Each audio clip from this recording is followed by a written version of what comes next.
Hello everyone, Prime here, and today we're going to be continuing with our versus video between Tyr and Nemesis, this time covering the ideological battle behind the two characters, whose justice is more just and therefore more effective, or just more fair, balanced, and good, I suppose, at the end of the day. We're going to be asking this question based off of, our current beliefs and understandings and shared views on what is just and therefore what is moral behavior, what is morally right and wrong. And so now that we're more or less on the same page, let's get into this.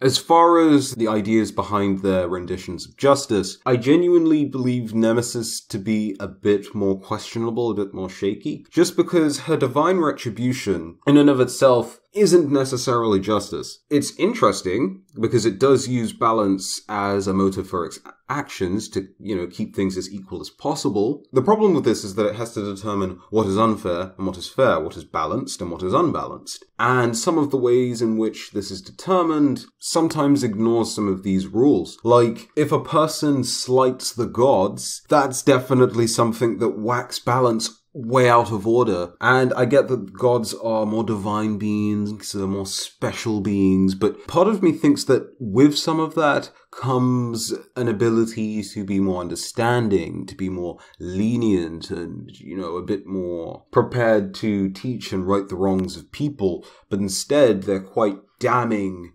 punishments or examples that are made out of people. Take the story of Narcissus and Echo, for instance. Juno, in one version of the story, had cursed Echo to only be able to say the last word another had spoken because, essentially, Echo upset Juno very much by talking too much. When Narcissus, a self-centered man who ignored many affections from many ladies, called out for help, Echo replies with the exact thing that, of course, Narcissus said. And eventually, Narcissus says, essentially, show yourself, and when she does, she throws herself at him, and Narcissus rejects Echo, and Echo is a bit crushed by this, but she doesn't give up on her love for Narcissus because she falls head over heels for Narcissus. And, Narcissus really doesn't care about her, has no interest in her, so Nemesis comes along and gets Narcissus to fall in love with his own reflection at a local lake, and he either dies of starvation, hunger, he dies from looking at the reflection because he either drowns in the lake trying to, chase after himself, or he just can't stop staring at it, can't stop looking at it, doesn't leave that spot, and dies like that. But either way, the point is that he does perish by the lake, by his own reflection. And in this version of the story, what happens to Echo is that she can't move on. Even though Narcissus is dead, or Narcissus is clearly ignoring her, he's interested in himself much more than he is in someone else, she cannot accept that. She is so attached to Narcissus that she must have him, and she refuses to give up on her love for him, and she eventually withers and ages, loses all of her youthful appearance, her beauty, and dies, and the only thing that remains of her is but an echo. Now, you could argue that to a degree, in this case, justice had its hands tied, because by acting too much here, she would have undone the work of Hera, which was punishing Echo. But let's be honest here, that was quite a petty reason to more or less ruin Echo's life. Now, of course, there is a variation of the story in which Echo gets between Jupiter and Hera, and because of this, Hera then curses Echo. In that case, Greek mythology is repeating itself in that a Greek god is making an example out of a certain wrongdoer to show the rest of the people within the society, don't do this or bad things will happen to you. Hubris, of course, has to be cracked down on if the gods don't assert their authority. It's just bad for the gods. So, I understand why the gods don't play around when potential hubris is at play. And it's a good reason to act the way they do in some cases, but in other myths, sometimes they're changed or sometimes it's not quite that way, so it can be shaky. Understanding of their powers, maybe put a time limit on Echo's punishment, so that it can run out eventually. But no, Echo just ends up dying with that curse for all of that time, so Echo's just screwed. So that was a bit harsh, to say the least, and not really... It contributes to a not very good system of justice. It's definitely not justice. It's just, you upset the divine being, you upset essentially the king, the king cuts off your ears as an example. It's the same thing with Hera, and because of that, someone else has to come along and remove parts from him. And Nemesis is like that extra cog that just comes up and tries to clean up the mess, just do her job, but it's already tainted, not necessarily by her own fault, by those above her. Whereas Tyr, as far as we can tell, Tyr took as much responsibility, even though it wasn't his fault that this wolf showed up at Asgard, even though he wasn't necessarily 100% afraid that Fenrir would turn into their enemy, he still made the conscious decision to try and do what was best for the Asgardians and what he believed would be best for the Nine Realms and all of that, and sacrificed himself and made his own conscious decision to act with justice without, it was his own decision. It wasn't like Odin forced him to sacrifice his arm. Sure, Odin's choices led to him sacrificing his arm, but Tyr made the conscious decision to raise Fenrir. No one had to raise Fenrir or interact with Fenrir at all. Tyr did it. Counter-argument to that, you could say, is that Tyr could have said, well, this dangerous beast has no place in Asgard and it would be better suited to be placed somewhere else. No one seemed to object, not even Tyr, to Odin's rule, so you could make the argument that it's just the same.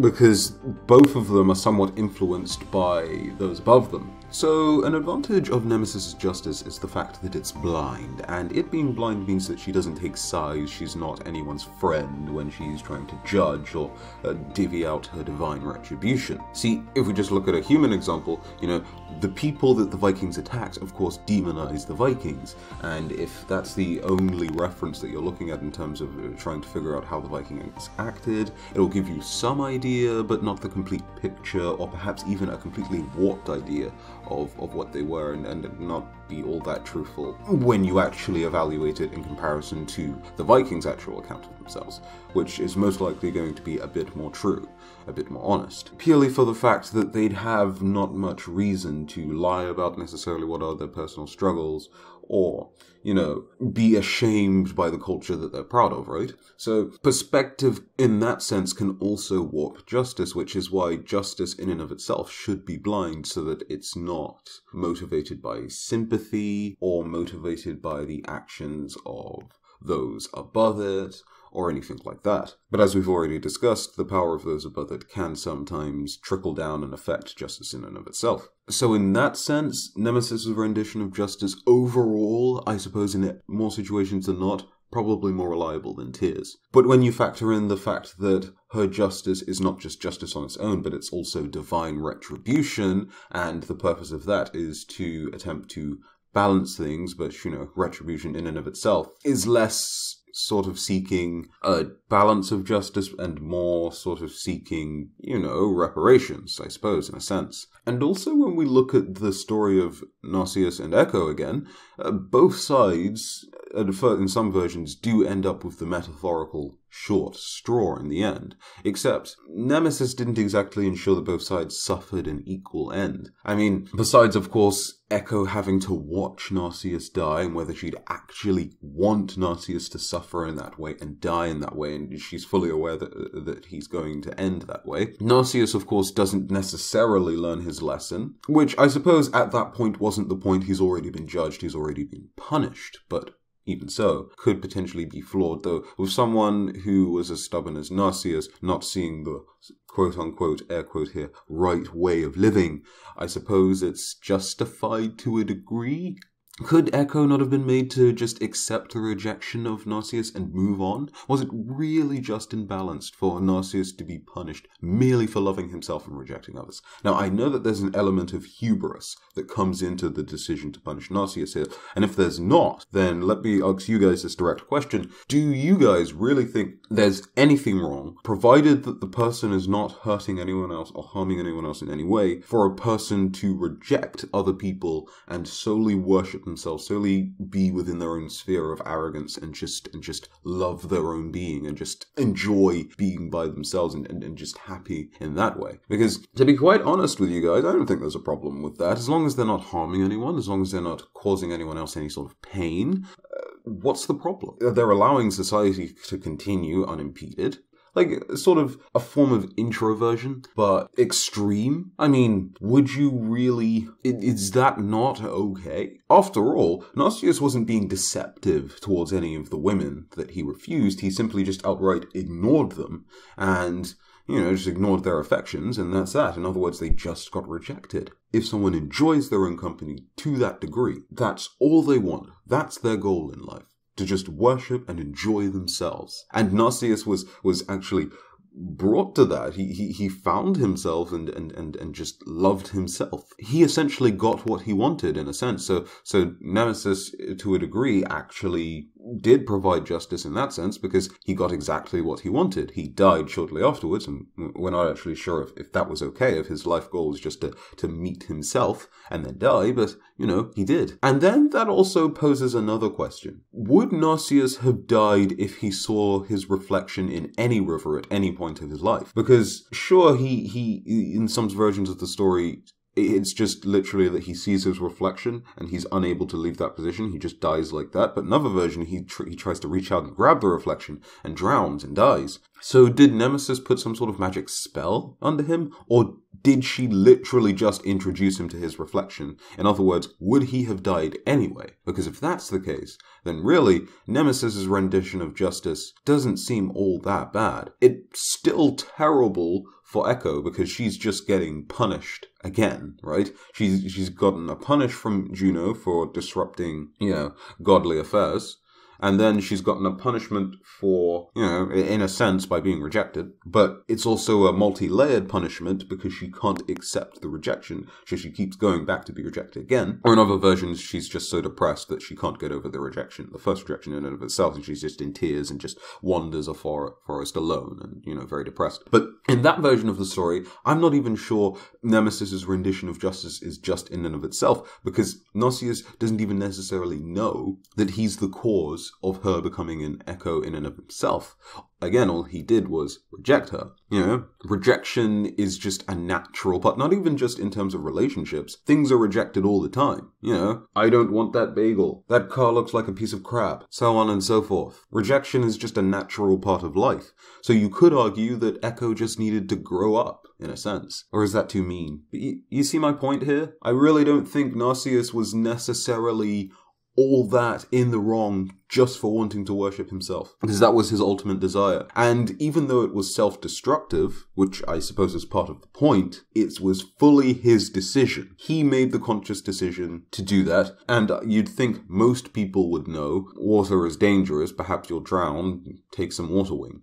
He didn't, so yeah. But yeah, did I pose the question yet? I think I posed the question. I think you guys get a sense of the question I want to ask here. But I still feel like Tyr's justice is a bit more free to follow what actually would be a fair, just system of, well, I'm not going to say the J word again, but you get my point. So, who wins the versus battle? Nemesis. Whose justice is overall better? Originally, I said I think Tyr's. But now I'm just not sure after considering all of these things. I can't come to a conclusion, so I need your help. If you enjoyed the video, go ahead and leave it a like, and of course, subscribe to the channel for more content just like this. Let me know if you want me to do more versus videos like this, where instead of I come up with some sort of battle scenario at the end, I sort of come up with a different sort of talking point, different discussion point. Until the next video, have a very good day. I've been Prime, and I'll see you guys in the next one. Bye bye.